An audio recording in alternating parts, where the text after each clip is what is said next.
Olá pessoal, tudo bem? Gustavo Lotufo da Antenas BI, mais uma vez aqui, muito feliz com um grande amigo meu, João Pedro Flecha de Lima, uma pessoa incrível, super experiente, que traz muitas novidades e insights pra gente sobre carreira, negócios, política, Brasil, mundo. Muito bacana, muito feliz de participar disso. Muito obrigado. João Pedro Flecha de Lima, como vai? Tudo bem? Ótimo, Lotufo. Prazer muito grande estar aqui com você. Prazer todo nosso, muito feliz. Nosso nome de peso aqui com a gente hoje no Antenas Cast. A gente aqui, a equipe toda super orgulhosa de você aqui com a gente. Muito obrigado mais uma vez. Prazer realmente é meu. João Pedro, nossa, a gente estava se preparando para essa entrevista e a gente olhou com muita calma todo o seu currículo, seu histórico, material de apresentação. Eu não sei nem por onde começar. Tanta coisa feita, realizada, implementada, background acadêmico tão extenso. Eu vou deixar você começar então. Não, vamos lá. Realmente a trajetória é extensa. Acho que é uma forma cronológica, seria mais fácil de descrevê-la, né? Eu sou mineiro, de pai, mãe e os 4 avós mineiros, mas nasci no Uruguai, porque meu pai era um diplomata brasileiro, na ocasião servindo em Montevidéu. Morei em vários países, mas eu cresci em Brasília, onde eu fiz a Universidade de Brasília, que foi aquela universidade planejada pelo Darcy Ribeiro para ser a universidade formadora dos professores das outras universidades, então tinha grandes quadros, consegui fazer um bom curso de engenharia. Assim que me formei, eu fui convidado a me mudar para São Paulo para trabalhar num grupo que estava se projetando no segmento que hoje se chama de startup. Não existia nem o termo à época, tá? Eu então representei esses acionistas, mineiros, por sinal, Paulo Brito e Roberto Janete da Fonseca, num dos primeiros empreendimentos de tecnologia no formato de startup, que era chamado Broadcast Telemática. O Broadcast foi uma ideia que surgiu para se fazer transmissão de dados do mercado financeiro através da subcanal de FM, porque naquela época, estamos falando de 87, você tinha que declarar o telefone no seu imposto de renda. Então, você não tinha como massificar o uso das informações. Isso, então, foi um sucesso. Essa empresa depois foi vendida para o Estadão, que manteve ainda a marca Broadcast. Depois dessa experiência, eu fui fazer um mestrado nos Estados Unidos, na Universidade de Colômbia, e após o meu mestrado, eu fui contratado pela consultoria americana McKinsey, que me deu uma ótima oportunidade de aprender as frameworks analíticas, as metodologias de solução de problemas de negócio. Legal. Da McKinsey, eu fui convidado para ir para o Banco Pactual, à época, um pequeno banco de investimentos, para, junto com um outro profissional que foi importado do Canadá, chamado Rony Vaz Moreira, implantarmos o conceito de Project Finance no Brasil, o financiamento de projetos de infraestrutura com capital privado, porque até então só se financiava projetos com recursos públicos. Isso foi um marco na infraestrutura brasileira e o primeiro grande projeto foi justamente a usina hidrelétrica de Itá. Depois disso, fizemos também o projeto Marlim para a Petrobras, que, aliás, tirou o Rony do ABN para ser o seu CFO. E, a partir daí, o Rony me convidou para ir com ele, mas eu achei que era o caso de eu seguir outro caminho. Eu montei uma consultoria especializada em mídia e telecomunicações, e essa consultoria, um dos seus primeiros clientes foi uma empresa chinesa que chegava ao Brasil, e eu achava que ia fazer um projeto de 3 a 4 meses, acabei ficando 13 anos. Olha só. Isso foi o startup da Huawei Technologies no Brasil. Foi muito importante para o país a vinda da Huawei, porque democratizou o acesso à banda larga. Antes da Huawei, tinha apenas um conjunto de fornecedores europeus e o preço do que a gente chama de porta, né, de banda larga, era muito elevado. Da Huawei, eu fui para a Samsung, onde também pude fazer um trabalho de democratização do acesso de smartphones para o consumidor brasileiro. Como você sabe, a Apple sempre teve um posicionamento muito elitista E foi a Samsung, inclusive com a sua ajuda, nós nos conhecemos lá, né, que permitiu esse acesso. E a gente humanizou os lançamentos. Aliás, foi quando inventamos, né, o conceito de influencer, no ano de 2014. Da Samsung, eu fui fazer um dos desafios mais bacanas de todos, que foi colocar de pé um cabo submarino de fibra ótica conectando o Brasil com a Europa diretamente. Por que a importância disso? Primeiro, pelos patrocinadores do projeto, que eram as redes científicas e acadêmicas da Europa, chamada GEAN, e da América Latina, chamada Rede Clara, que necessitavam estar conectadas diretamente, sem ter que passar pelos Estados Unidos, que tem questões de soberania e de delay envolvidos. Principalmente que você fala em termos dos telescópios do deserto do Atacama, que os europeus queriam acessar. Esse projeto estava parado há muito tempo no papel, mas foi feito um recrutamento internacional de executivos. Eu tive a sorte de ser selecionado e fui o CEO e implantamos esse projeto em 4 anos. Ele foi construído e está funcionando. A essa altura, eu achava que a minha carreira executiva já estava encerrada, mas, meados do ano passado, um amigo meu, aí eu não sei, sinceramente, quem teve menos juízo, se ele te convidar ou eu de aceitar, mas ele me convidou para fazer a reestruturação da área comercial da Atento, uma companhia gigantesca com 47 mil funcionários no Brasil, presença em 17 países, 110 mil profissionais ao todo, uma das maiores empresas de atendimento a clientes e prover serviços de omnicanalidade com inteligência artificial e tal. Então, eu estou justamente, neste momento, encerrando essa jornada executiva na Atento e, a partir daqui, pretendo me dedicar somente a questões de startup, mentoria, conselhos e causas públicas de maneira geral. Muito legal, obrigado. É impressionante, acho que é a primeira vez que a gente pede uma introdução dessa, né? De que tamanha a extensão do seu currículo e da sua experiência, em que a gente, enfim, acaba ouvindo tanto, com tanta informação interessante, plural, né? Mas tem duas, mas não tem condição diversativa, né? E tem algumas palavras que você foi contando, e como eu te conheço bem, eu queria te perguntar a sua real opinião sobre isso. Ao longo da sua trajetória, geralmente eu costumo perguntar para as pessoas que sentam aqui o que fez com que elas chegassem onde elas chegaram. Eu não acho que essa pergunta agora vale a pena, porque o lugar onde você está hoje é um lugar onde, em tese, eu sempre esteve. Parece que a sua carreira tem uma... Se eu estiver enganado, por favor, me corrija. Sua carreira sempre teve um tom, um DNA, um posicionamento, de certa forma, bastante frequente, assim, uma linha que parece que perpassa, que ela uma tônica muito clara, que você conta sobre democratização, você fala sobre popularização, você fala dentre as empresas que você trabalhou, você colocou essas palavras aqui na mesa agora, você trabalha com a questão cultural do Brasil muito forte, né? De trabalhar em multinacionais, empresas pequenas, médias, gigantescas. Para traduzir isso numa pergunta, o quanto você acha que foi importante, qual foi o peso para a sua carreira e para você conhecer sobre pessoas? E eu vou reforçar rapidinho antes de você me explicar. Geralmente quem senta aqui, a gente conversa e a gente, né, vê muita coisa sobre executivos de sucesso como você. As pessoas falam sobre processo, sobre produto, sobre vendas, sobre logística, sobre... enfim, eu vou chamar de operação. Vamos dar esse nome, tá? A gente pode discutir isso melhor depois. E a gente acaba deixando um pouco de lado, às vezes, as pessoas, a cultura, o Brasil, a China, enfim, o que se chama e se convencionou chamar de mercado. Mas não vamos dar esse nome. O quanto entender de pessoas, de cultura, foi importante para a sua carreira ao longo dessa trajetória? Lotufo, eu não diria que foi importante, foi tudo.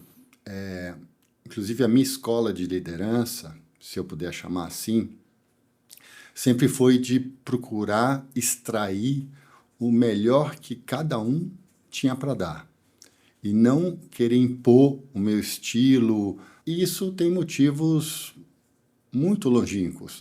Vem desde a minha formação familiar, quer dizer, os exemplos que eu tive do meu avô, dos meus pais, né? Dizem que um exemplo vale mais do que 1000 conselhos, né? Então, eu tive o privilégio de nascer neto de um grande homem, um cientista, médico, pesquisador, chamado Amilcar Viana Martins, que foi um dos maiores especialistas brasileiros em doenças tropicais, dedicou sua vida à pesquisa, escreveu, junto com Samuel Pessoa, o principal tratado, o principal livro de parasitologia médica, e teve 9 filhos, dos quais 5 tiraram o grau de doutorado, sem nunca nenhum ter estudado numa universidade particular, com bolsa integral nos Estados Unidos.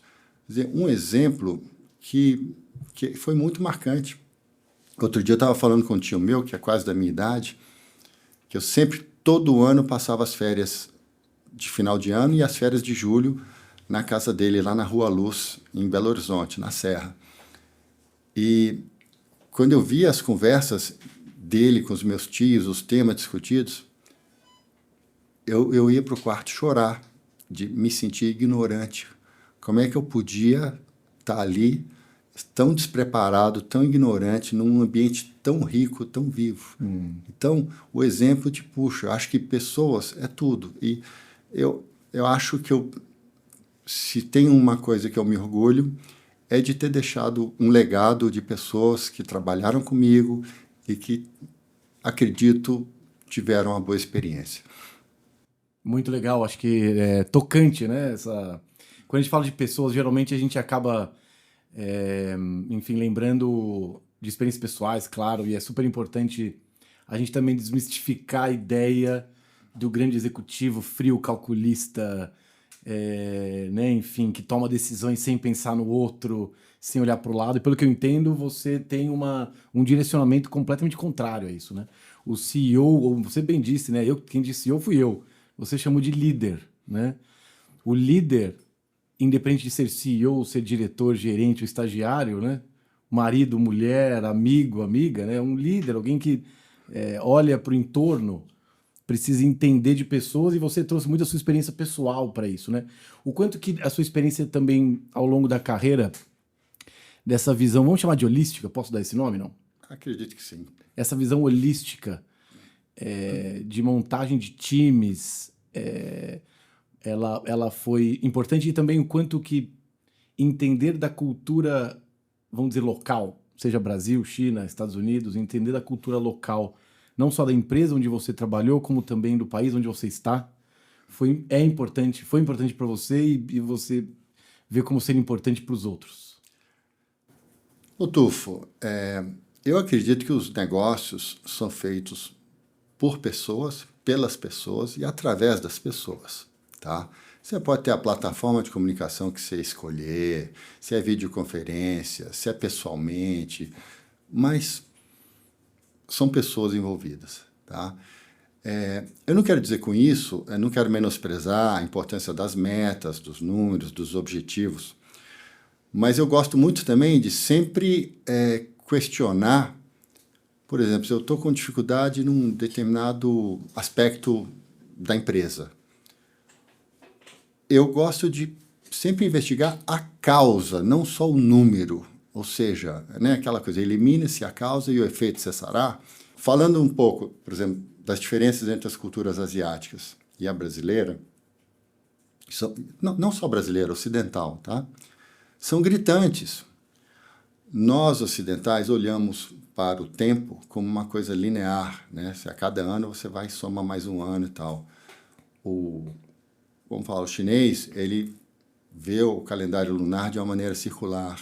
Isso tem implicações grandes na cultura. Os budistas, eles acreditam que tudo que vai e vem. Eles falam, né? Whatever comes around, goes around. o ocidental, quando ele vai examinar uma pessoa que está doente, ele pede um exame de ressonância magnética específico daquele órgão que está doente. O asiático, o chinês, ele já busca entender o todo. Por quê? Você está chateado, você brigou com a mulher, você fez isso. É uma visão, aí sim, bastante holística, né? Uhum. E eu acho que há espaço para as duas visões. Nós, principalmente o norte-americano, é aquela coisa preto no branco, né? Só tem sim, não. E enquanto que o asiático, ele já é mais propenso a evitar dizer o não. Ele convive bem com uma resposta que é mais simbólica. Isso tem origem, por exemplo, no alfabeto. O ideograma de um bonequinho debaixo de um chuveiro. Eu vejo como uma pessoa tomando banho, você vê como uma experiência refrescante, o outro vê como frio, enfim. Já no nosso alfabeto, cada letra tem o seu único significado que não dá margem de outra interpretação. Né? Seria um equivalente aos emojis, né? Que a gente está usando tanto hoje em dia. Enfim, mas são muitas diferenças que é importante respeitá-las, compreendê-las e conviver com elas. Por isso que eu recomendo demais que todos procurem fazer uma viagem para o Sudeste Asiático. Vão conhecer Singapura, vão conhecer Hong Kong, vão conhecer Xangai, vão conhecer Shenzhen, ver o que está acontecendo lá. Isso vai abrir a cabeça de todo mundo. Eu acho que todo gestor público brasileiro... você foi eleito? Obrigado a fazer uma viagem pelo Sudeste Asiático. Eu, quando me formei em engenharia, meu pai fez isso comigo, mas aqui no Brasil. Ele falou, você se formou, agora você vai conhecer o Brasil. Me mandou para Itaipu, para conhecer a Engesa, conhecer a Vibras, conhecer a Sominas, os grandes projetos de infraestrutura brasileira. Foi a melhor coisa que eu podia ter feito na ocasião. Então, a gente tem que fugir um pouco desse circuito Disney, Orlando e Londres, Paris, e ir para outros destinos que fazem a gente ter uma visão do mundo mais ampla. E, por tabela, ver que se a gente ficar parado, a gente, na verdade, está andando para trás, porque o resto do mundo está indo muito fortemente adiante. O que é interessante é que quando as pessoas em geral falam do mundo asiático, e hoje da China, né, na grande maioria dos casos, geralmente fala-se de China e do tamanho da China, etc. E geralmente fala-se sobre a tecnologia na China. Né? E você ficou aqui contando pra gente sua experiência e o quanto a gente deve aprender com o mundo oriental, e etc. Mas falou de um tema que é pouco falado, ao meu ver, que é dessa cultura chinesa, desse olhar holístico, desse olhar, enfim, interpretativo, multifacetado, né? Saindo um pouco do universo binário, né? Enfim, vamos dizer, talvez norte-americano, que a gente acabou aprendendo a gostar. Tem um termo que eu achei muito interessante sobre isso, que é o guanqi. Se eu falar o termo errado, me corrija, por favor. Guanqi. Ele tem também uma tradução em inglês, você vai me perdoar, mas eu vou acabar traduzindo para o inglês, porque no anglicismo tudo fica mais chique, né? Que é o True Relationships. O que é o guanqi? Se puder explicar para a gente, por favor. De onde vem se é que isso foi um aprendizado para você, e o quanto que isso te ajudou e pode ajudar as pessoas que estão assistindo a gente. Com prazer. Mas antes de entrar assim mais na definição da palavra, eu preciso fazer uma retrospectiva familiar que vai dar o contexto adequado. Quando eu tinha cerca de 13 anos, o meu avô, sem falar com meu pai, porque na ocasião meu pai já era um diplomata de certa projeção, ele vendeu a participação que ele tinha num banco, chamava Banco do Comércio e Indústria de Minas Gerais. Ele não quis falar com o papai com receio de que o papai quisesse largar a carreira para ir ajudar no banco. Meu pai ficou muito triste e chegou até a chorar, tal, mas me pegou pelo ombro e falou assim: meu filho, nós não temos mais um negócio de família, mas eu tenho um patrimônio que, se você souber cultivar, vai te abrir as portas para muitos outros negócios, que são os meus amigos. E eu nunca esqueci disso.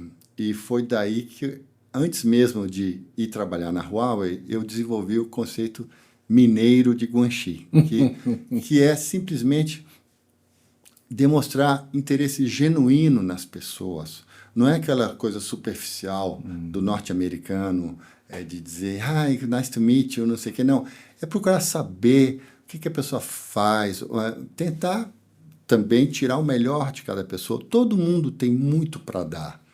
Só precisa você saber as perguntas corretas. Eu me lembro, a gente, quando eu era menino, tinha uma chácara perto de Brasília. E toda vez o meu pai parava num caminhão de muda, venda de mudas, e ficava fazendo o que lá em Minas a gente chama de especular, né? Especular é você ficar pensando, essa aqui leva quanto tempo para dar? Aí o cara, 4 anos. Aí essa aqui, 3 anos. E essa jabuticabeira, essa é 5 anos. Até que uma vez, eu me lembro muito bem, ele estava especulando lá com o cara, aí o cara falou, olha, essa aqui é 4 anos, mas se deixar para o ano que vem é 5. E serviu para mim como uma lição de vida, sabe? Que você não pode ficar postergando sempre as coisas, né? Então, o Guanxi é isso. É você ativamente buscar as pessoas, os relacionamentos, principalmente quando ela não está no poder, numa posição de poder. Quando eu estava na Samsung, eu fiquei sabendo que um excelente profissional tinha saído da Apple. Eu imediatamente fui atrás dele, não tinha vaga para ele, não conhecia ele, mas fui tomar um café com ele, porque eu sempre achei que quando a pessoa é boa, você tem que inventar um lugar, tem que dar um jeito de trazer. Foi dito e feito. Eu o conheci, gostei, como todos falavam dele, e disse para ele já nessa primeira entrevista, eu vou te preparar para ser meu sucessor. Imagina que isso, tal. E foi dito e feito. Um ano depois, eu tive o privilégio de transformá-lo em meu sucessor e quando eu fui seguir para outro desafio. Traduzindo em miúdos aqui, o Guanxi, como você bem colocou, com uma pitada mineira brasileira, o Guanxi, ele, na verdade, não é o true relationship, né? Não é um networking, né? O networking americano, ele, no meu entendimento, ele é um trabalho que se faz para se manter a sua rede viva, pensando muito no eu, né? Então, assim, é o meu networking, é o meu relacionamento, o networking, ele tem uma pegada um pouco, talvez, não sei se egoísta é a melhor palavra, não é o melhor termo, mas pensando no indivíduo. O que você está me falando sobre o Guanxi é interessante, que é genuinamente se preocupar com o outro e também ver o quanto esse outro, ou outros ou outras, podem também contribuir para criar algo novo. Então a gente está falando não somente de trocas e favores, né, comércio, etc., nem de somente networking, mas de genuinamente um olhar em cima do que a pessoa ao seu lado tem de melhor e unir forças. É um pouco por aí. Gustavo, na verdade, é muito simples. É a diferença entre o interessado e o interesseiro. O networking, ele é uma visão mais interesseira. Digamos assim, quero ser amigo dessa pessoa porque ela está no poder, isso pode me trazer um negócio. Tá? O interessado é aquele que, sobretudo quando a pessoa está em baixa, ela procura a pessoa e fala, como eu posso te ajudar? Eu tenho 30 mil contatos no LinkedIn, eu tenho alguns bons relacionamentos. Onde você gostaria de trabalhar? Faz uma lista de 10 empresas que você acha que o seu perfil tem a ver. Eu vou procurar ver se eu tenho relacionamentos nessas empresas e vou te recomendar, porque eu sei que você é um bom profissional. Então, isso é o interessado. Isso eu fiz a minha vida inteira. Mesmo nos momentos mais agudos de vida executiva, eu nunca deixei de atender ninguém que me procurou. Eu acho muito importante isso. E, obviamente, passei por experiências reversas em que, Quando eu procurei determinadas pessoas, elas não puderam me atender, mas vida que segue, né? Nietzsche, né? O que não me mata me fortalece, né? Sim. Muito legal, porque a gente imagina, a gente tem uma ideia, né, desse grande executivo como, primeiro, não tendo revés, como não tendo problemas, tendo uma carreira sempre para cima, né? Aquela imagem do que se imagina que é sempre onde se fala foguete não tem ré, né? Que ao meu ver, é algo bastante peculiar, né? Para não dizer outra coisa dessa nossa cultura, que acaba valorizando o sucesso em detrimento do que eu vou chamar de aprendizados.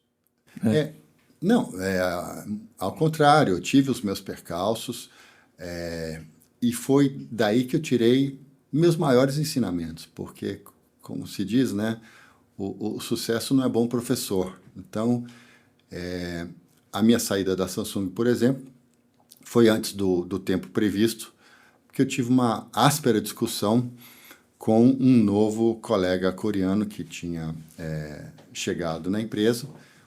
O que havia me contratado tinha saído do país e não houve uma química entre esse novo. Depois dessa discussão, eu falei, olha, acho melhor eu seguir outro caminho.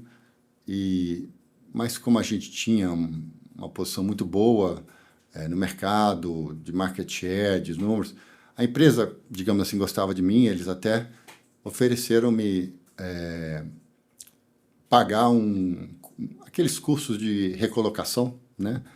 E foi uma experiência fantástica, porque toda a minha vida sempre fui chamado, nunca tinha procurado ir trabalhar em lugar nenhum, né? Sempre fui sendo convidado de um lugar para outro, de um lugar para outro.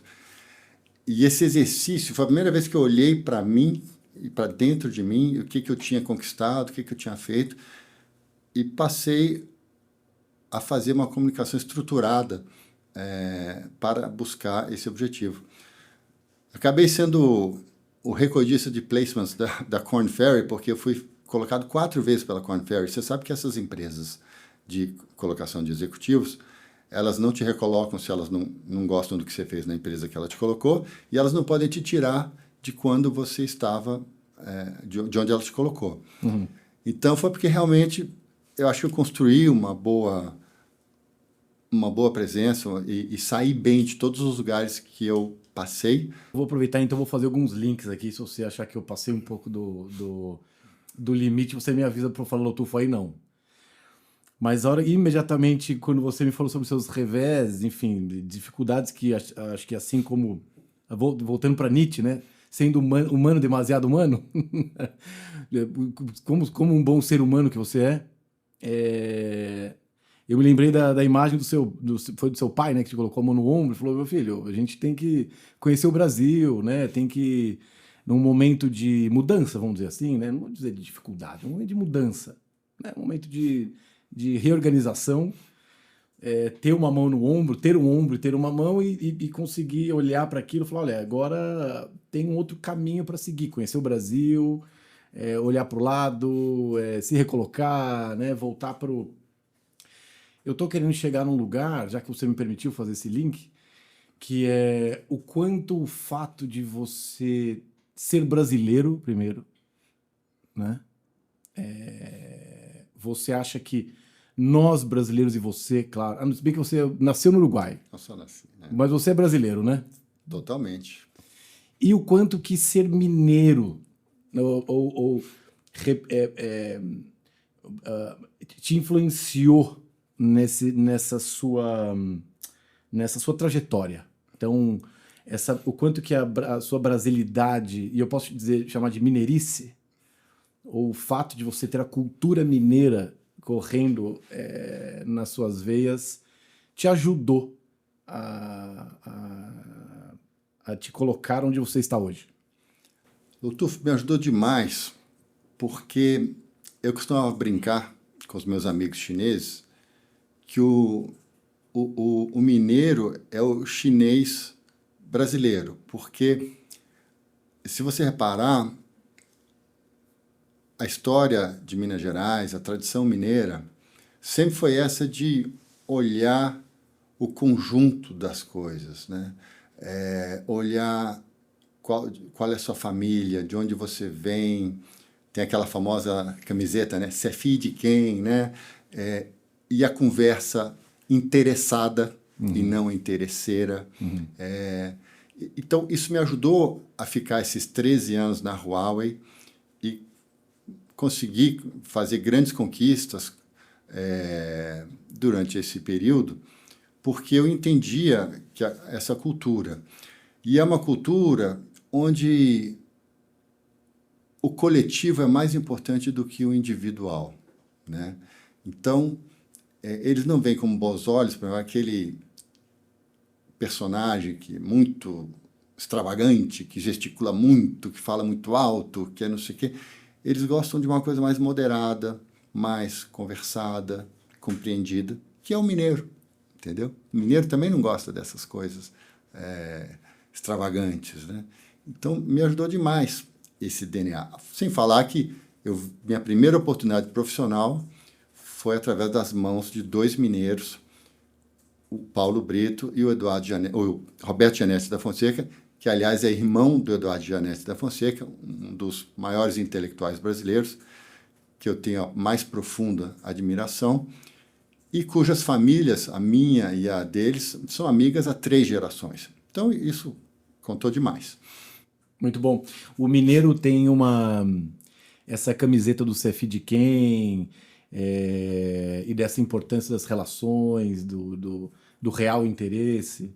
E até achei muito engraçado isso, né? Como o chinês talvez seja o mineiro, enfim... Lá o mineiro da Ásia. É o mineiro da Ásia.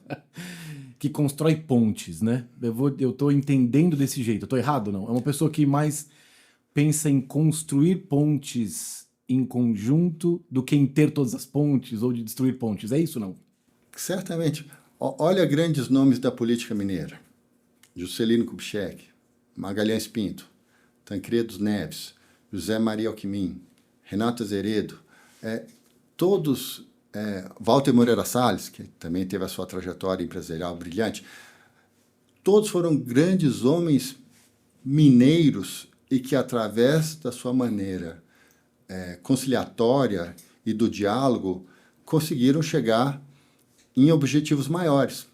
Me preocupa o momento que nós estamos vivendo, por exemplo, no país, essa grande polarização, porque isso não é bom para ninguém, somente para os 2 envolvidos, porque ficam sempre em evidência. Um critica o outro, aí faz o outro crescer, o outro critica o outro, então sempre aparecendo na mídia.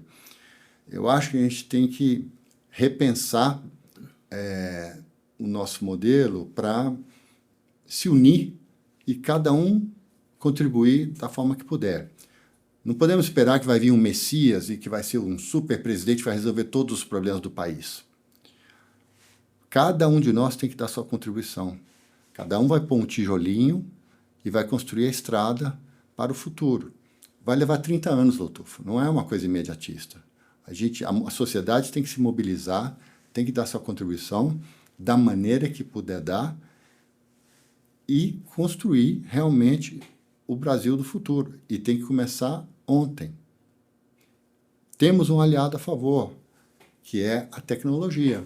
Porque a tecnologia permite fazer o que a gente chama de disruptura, queimar etapas, né? Então, por exemplo, Minas Gerais é um estado do tamanho da França, tem desafios tremendos de logística e de infraestrutura, rodovias e tudo. Rodovia federal, estadual, municipal, de asfalto, de terra, muito complicado. Agora, por que não dar um salto tecnológico e adotar, como, por exemplo, está sendo feito nos Emirados Árabes agora, eles estão dando licença de ChatGPT gratuita para todas as crianças dos Emirados Árabes. Então, eu defendo que nós deveríamos implantar o sistema de ensino integral, onde as crianças passariam o dia todo na escola. Uhum. Pela manhã fariam a educação formal, que existe hoje, que boa ou ruim é o que tem e para mudar levaria anos. Mas à tarde você poderia ensinar 3 coisas. Inglês, através do uso de aplicativos e vídeos. Empreendedorismo, onde você ensinaria também matemática financeira, agronegócio e tudo mais. E, por fim, não menos importante, letramento digital. Todo todo esse ecossistema de tecnologia, de programação, de inteligência artificial. A gente precisa implantar isso nas escolas cedo, porque eu acredito que é o próprio Eduardo Janetti que mostra que o problema da desigualdade do Brasil está na largada. Se você larga a desigual, não adianta mais na frente você dar as cotas, dar bolsa, tal, mas nunca vai atingir a grande massa da população. Então você tem que impor realmente medidas para dar igualdade na largada. Ações afirmativas são muito... às vezes é tapar o sol com a peneira, às vezes um mal necessário, ou talvez a única saída, né? Mas o ponto é, ouvindo você falar, me veio a lembrança aqui, se eu sair muito do foco, por favor, você me corrija, tá? Perfeito. Mas me veio a lembrança aqui de uma discussão também bastante contemporânea, que inclusive a empresa onde eu trabalho hoje diagnosticou algum tempo atrás sobre a presença de executivos e profissionais de mercado e não políticos dentro do ambiente social e político do Brasil. Então, em outras palavras, de forma mais sucinta, a gente fez uma pesquisa bastante extensa em 2016, se não me engano, onde a gente perguntava para o brasileiro o que era importante para ele ter, para ele votar em lideranças, né? E aparecia lá, por exemplo, saber gerir muito bem o dinheiro, o orçamento, ser um bom administrador, não ter experiência prévia. E é engraçado que você está me dizendo aqui, porque quando a gente pensa nessas pessoas, a gente acaba associando diretamente a essa habilidade dessas pessoas de executar, né? De botar de pé, de fazer acontecer, enfim, exemplos que a gente teve não só em São Paulo, como também recentemente nas eleições federais. Mas ouvindo você contar aqui, você está falando sobre... eu não estou querendo dizer que você deve seguir essa carreira, obviamente, né? Mas você está falando sobre educação, né, que é um tema tão importante que faz com que a gente largue junto com outras nações, ou enfim. Né? Você falou sobre fazer parcerias, que é um momento que a gente vive hoje, que eu queria também aprofundar um pouco mais, né? A gente fala de polarização. Quando você falou de polarização, a gente fala da política, mas na verdade tem também muito... É um reflexo da sociedade também nas corporações, né? Um ambiente tóxico, que vem sendo revelado há alguns anos, né? De chefes tóxicos, de ambientes tóxicos, que não fazem as pessoas prosperarem. O quanto que você acha que esse fator educação, que também acontece num ambiente corporativo, é muito importante, a manutenção de um ambiente positivo, de fazer com que todo mundo tenha um tijolinho para construir, né? Algo novo e relevante, o quanto que isso pode, enfim, ajudar líderes pelo Brasil afora a pensar de outra maneira? Lotufo, o Janetti, que eu já citei, ele,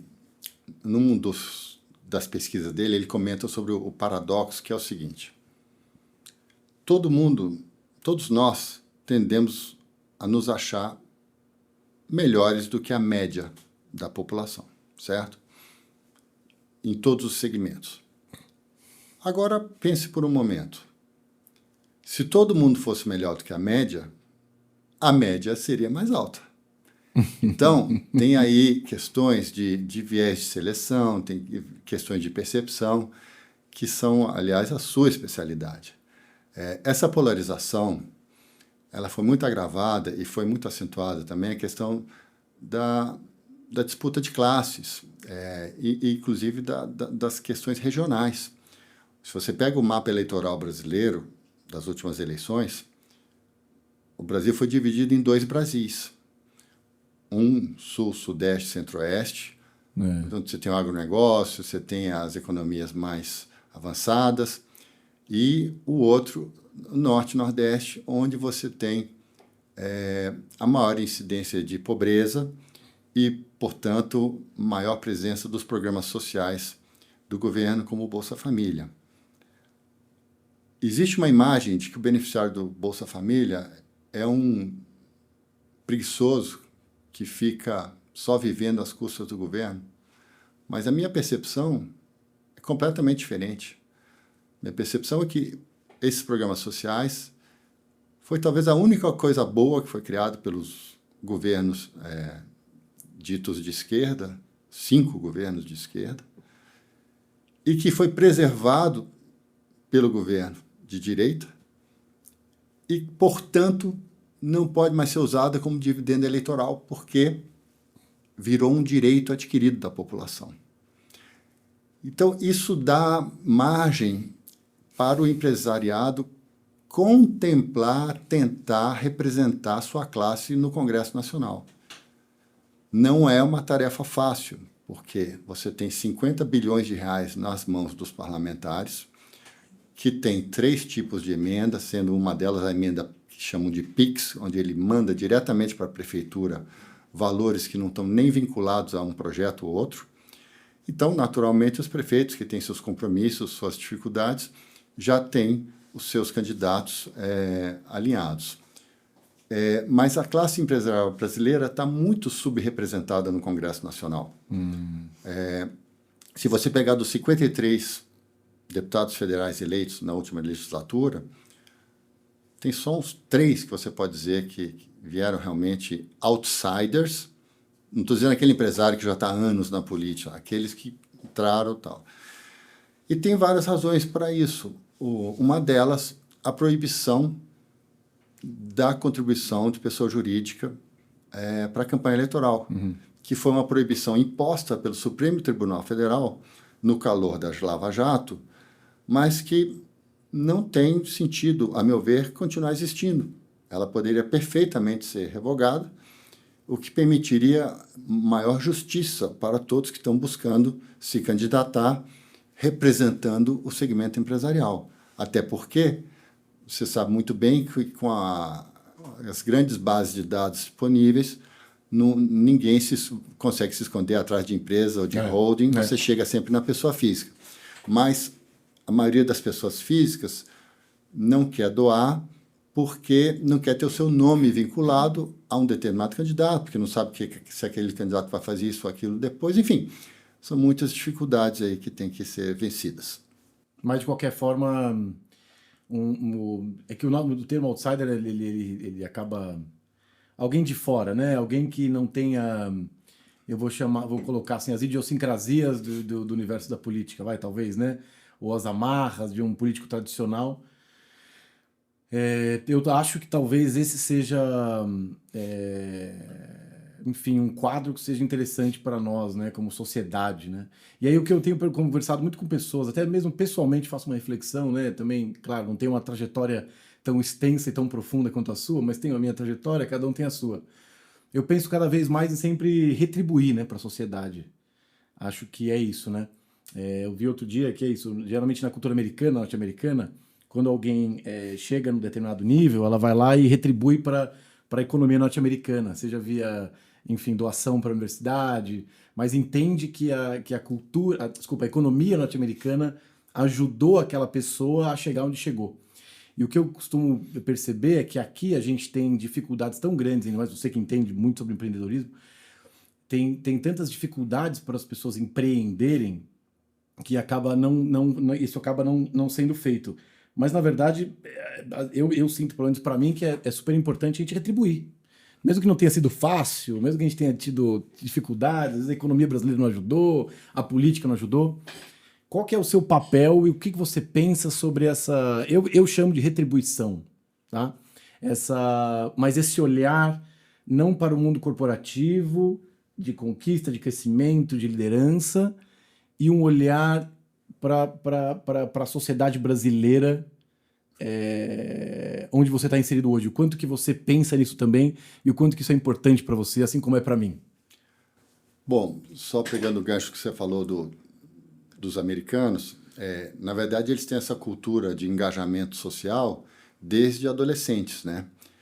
Tanto que um dos critérios para você ser aceito nas universidades americanas é qual foi o trabalho social relevante que você fez.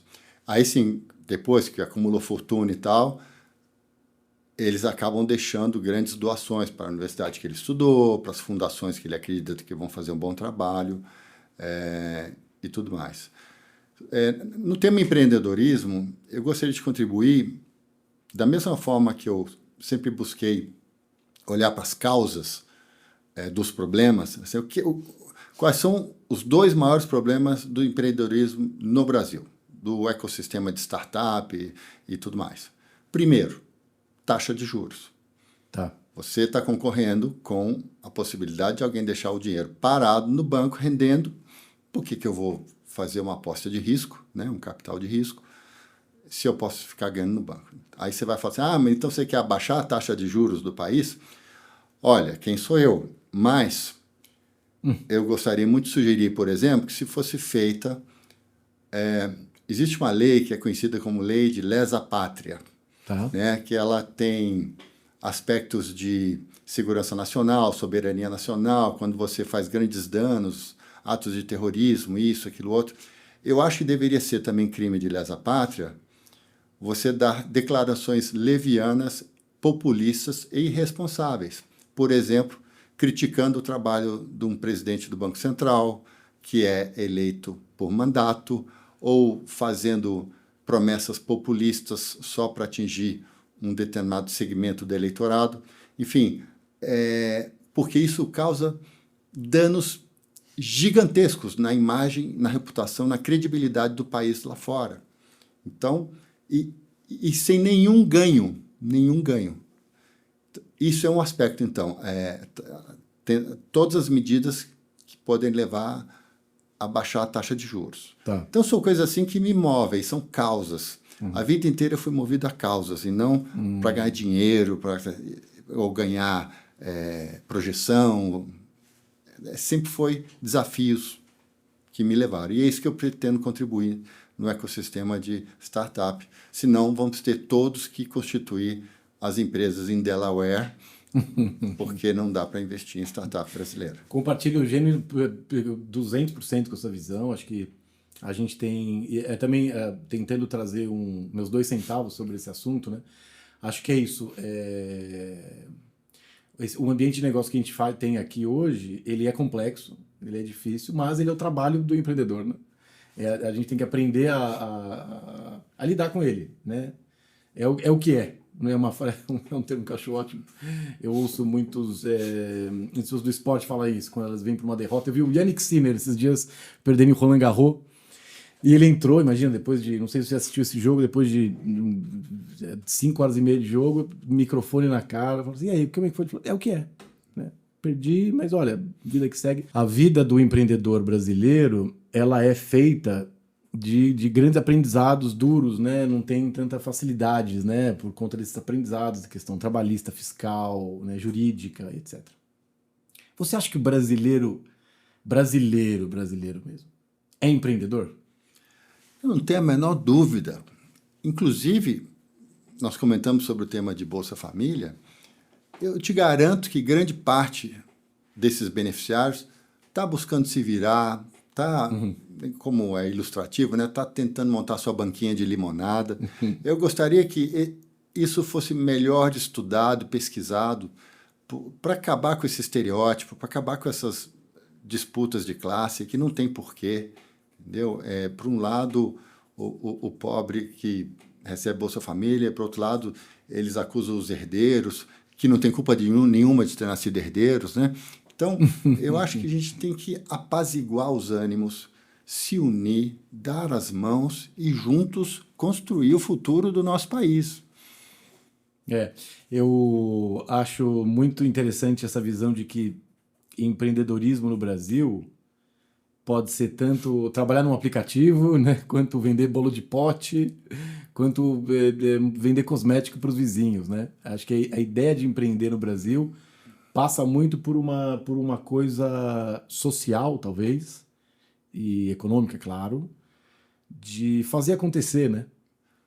Ô, Lotto, você viu recentemente que o governo teve a brilhante ideia de falar: já temos muitos milhões de motoristas de aplicativos, precisamos organizar essa classe, precisamos criar os sindicatos, precisamos fazer isso. E sabe o que aconteceu? Os motoristas de aplicativo falam assim: não, não, não. Nós não queremos. Eu quero ter o direito de um dia trabalhar 2 horas, eu quero ter outro dia, se eu quiser trabalhar 12 horas.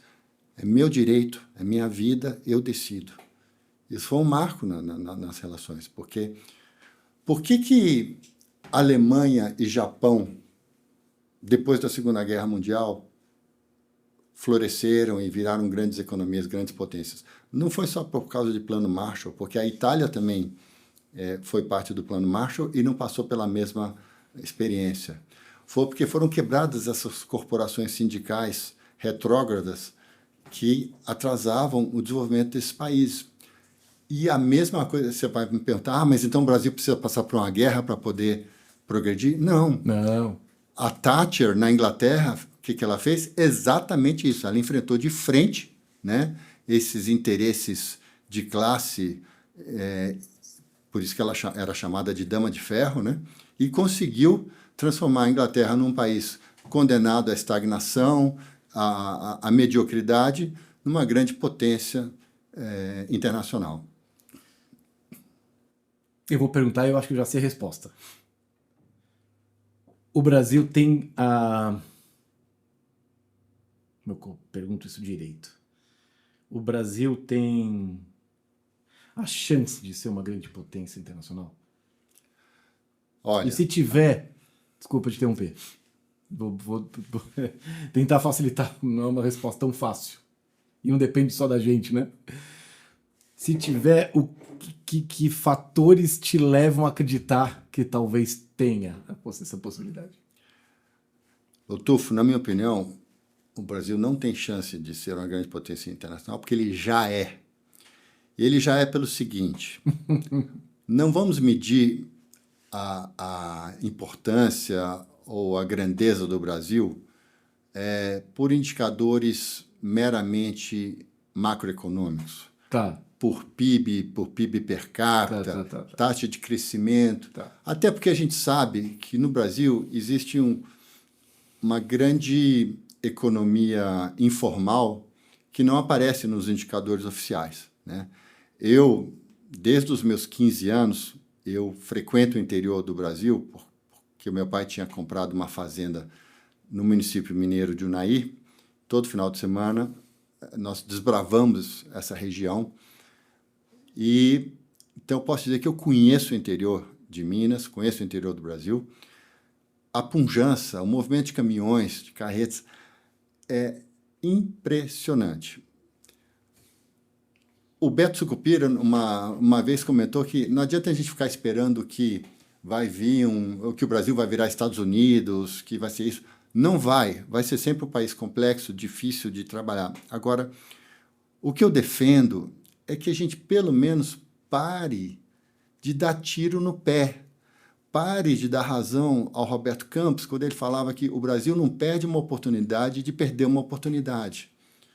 Nos momentos que a gente puder, por exemplo, 2008 nós atingimos o grau de investment grade sob a gestão de Henrique Meirelles como presidente do Banco Central, com um governo de esquerda. Por que não mantiveram isso, gente? Era uma coisa de tamanha importância, você fazer atração de investimentos, redução da taxa de juros, seria fantástico. Mas o populismo, a política interesseira nos fez perder e hoje estamos aí com déficits fiscais monstruosos, uma gestão temerária do nosso país. E o futuro é ser mineiro, né? Quanto mais mineiro a gente puder ser. Eu tenho uma passagem menor que a sua, obviamente. Eu morei quase 4 anos em Minas Gerais, te contei, né? Trabalhei com empresas de Minas Gerais, tenho grandes, bons amigos mineiros e compartilho muito com essa sua visão, entendo claramente, até queria rapidamente traduzir um pouco o que é ser mineiro. Você, por favor, né, me corrija se eu estiver errado. O mineiro geralmente... ouve mais do que fala, né? E não é escuta, não. Ouve mesmo. O mineiro ouve. 2, o mineiro geralmente preza pela sinceridade. Não estou dizendo que é sempre sincero. Até porque, às vezes, é, min- mentiras curtas às vezes são importantes para se manter a vida em sociedade, mas geralmente preza pela sinceridade. E o mineiro geralmente não precisa de uma vitória declarada. Se eu tiver que resumir em 3 pontos, geralmente me perguntam, eu falo, olha, é isso que eu aprendi fazendo negócios em Minas. O mineiro não precisa ser necessariamente propositivo, de chegar lá e determinar numa reunião. Ele prefere geralmente ficar no que eu como um bom... Eu nasci na Bahia, né? Sou baiano, não sei se você sabe, mas moro em São Paulo há, enfim, mais de 40 anos. Como bom paulista, a gente geralmente chama isso de ficar um pouco na miúda, ficar um pouco na retaguarda. Eu não acho. Eu não acho. Eu acho que era uma posição estratégica de olhar o ambiente para saber tomar as decisões corretas. Mas é não sair falando, não sair se impondo. E hoje, de uma forma super interessante, eu vejo que essa é... De novo, me corrija se eu estiver errado, por favor, tá? Eu estou tirando uma conclusão aqui agora. Essa talvez seja uma saída muito nobre para o futuro do Brasil como sociedade, né? Assim, nós aqui temos também que ser mais mineiros, num certo sentido. Eu prezo para isso na minha empresa hoje. Tento cuidar com que a gente tome decisões compartilhadas, em que a gente entre em discussões até um certo nível, onde as pessoas entrem numa reunião, seja com cliente, seja interna, de uma forma que não se obrigue a ser a primeira pessoa a tomar decisão, saber ouvir os outros. Eu queria que você, obviamente eu queria que você concordasse comigo, mas você pode discordar caso queira, por favor. Mas para mim é isso, quanto mais mineiro nós formos neste sentido, provavelmente essa polarização, essa briga desnecessária, sem nexo e até mesmo muitas vezes sem causa muito clara, né? Uma briga que é quase que futebolística, né? De um fla-flu, né? Talvez essa briga ela termine. O que você acha disso? Não, eu concordo totalmente. Minas Gerais, com seus 20 milhões de habitantes, é um pouco menos de 10% do Brasil. É do tamanho da França. E mais importante de tudo, é o que o americano chama de swinging state, ou estado pêndulo. Onde Minas Gerais caminhar, o Brasil vai caminhar. Por quê? Porque é Minas Gerais que decide as eleições. Então, a gente tem que, em Minas, também se unir e acabar com rivalidade entre Triângulo e Zona da Mata, acabar, sabe? Uma só Minas. Tá. Todos por Minas e por todos os mineiros. É assim que nós devemos caminhar. Muito legal, estou muito feliz, honrado em ter a sua presença aqui. Eu não sei se eu esqueci de algum ponto. Se você quiser, a gente geralmente eu termino, tá sendo tão inspirador, a minha cabeça está a milhão, mas eu não quero sair do foco. Eu só quero dizer que eu acho que você deu uma luz para mim, inclusive, e espero que para nossa audiência, sobre como a gente olha para essa experiência internacional, oriental, norte-americana, seja ela qual for, para trazer o que tem de bom para cá, juntar com o que nós temos de bom e de pior, para criar algo novo, né? Um trabalho de vetor, né? Você como engenheiro entende bem. E olhar para essas diferentes culturas, ainda mais para um país tão plural como o Brasil, que é cheio de diferentes culturas, né? Como você bem disse. Ainda mais em Minas, que é quase Nordeste, é quase Sudeste, é quase Centro-Oeste, por isso que é tão importante na política, né? Porque ela representa, de diferentes regiões, ela representa opiniões com informações da mídia diferentes, porque ela tem uma parte ali do Vale de Jequitinhonha que é mais Nordeste, né? Tem uma parte aqui do Triângulo Mineiro que é quase Centro-Oeste, né? Ou São Paulo, enfim, ela é quase que um coração, assim, né, dentro do Brasil, né? Então, achei muito, muito bonito que você disse sobre a gente trazer, primeiro, essa experiência do que você chamou de outsider. Eu não gosto muito do nome. A gente pode... Pode escolher outro, sem problema. Mas alguém de fora, que não tem essas amarras e idiosincrasias do mundo político tradicional, mas também olhar para a tecnologia. Né? A tecnologia hoje, ela faz a diferença, não é só no mundo empresarial. Né? A IA, a tecnologia, o aprendizado da tecnologia para a população, eu acho, claro, eu trabalho com isso há 25 anos também, então eu sei o quanto ela muda. Primeiro, tecnologia, educação, como em qualquer empresa, educação é algo que eu costumo brincar, draws a line. Né? Educação, ela muda o jogo. E também esse pensamento de união, né? Porque a gente tradicionalmente, historicamente, tem essa visão do mundo corporativo. Estou trazendo o mundo corporativo aqui como sendo um dog eat dog, né? Matar um leão por dia. E você está me trazendo, nos trazendo aqui, estou muito feliz de ouvir isso, de um grande líder, um CEO de grandes multinacionais e nos dizendo que não é assim, que dá para... Claro, tem pessoas que têm esse perfil, mas não é o seu. E talvez por isso as empresas que você liderou tenham tido tanto sucesso, né? E eu queria trazer um último ponto, enfim, espero que você concorde comigo sobre esses 3 pontos, a tecnologia, a educação e essa possibilidade, esse trabalho de juntar e não de divide and conquer, né? O divide and conquer, quando alguém fala para mim disso, me soa tão, enfim, me soa tão negativo. Esses 3 pontos, né? Educação, tecnologia e união para fazer negócios, né? Para fazer política, para fazer negócios, para vender mais, e um último ponto que acho brilhante essa importância de realmente ouvir, né? Você voltando para a nossa conversa no começo, né? Não é o mundo do networking, é o ouvir de maneira empática, de entender o outro, de entender e de com isso construir alianças. Que é algo que no Brasil, infelizmente, me parece que está perdendo o que a gente tem de melhor. Eu amo ver, desculpa que não quero te interromper, mas que agora fiquei muito inspirado com suas palavras, né? Como um bom líder, você inspira as pessoas, né? E eu, como um bom baiano, fico inspirado facilmente. Eu viajo muito pelo Brasil também, desde pequeno. Né? Também morei muito tempo fora, Alemanha, Estados Unidos, etc. E eu sempre digo, né, que o Brasil, sempre conheço o Centro-Oeste, conheço o Nordeste, não só nos resorts, mas no interior da Bahia, interior de Pernambuco.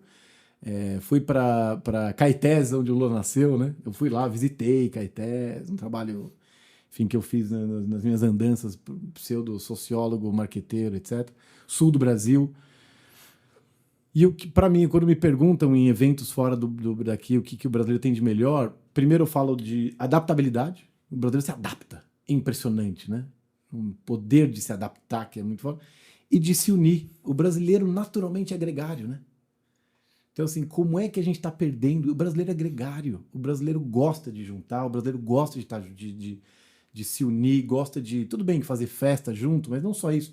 Gosta de montar o seu time, de abraçar, de incluir. Tanto que os gringos gostam tanto da gente por causa disso, né? A gente abraça outras culturas, né? Então eu te agradeço muito por trazer essa visão para nós. E tomara que a gente consiga construir juntos empresas melhores, saudáveis, e um mundo melhor e um Brasil melhor.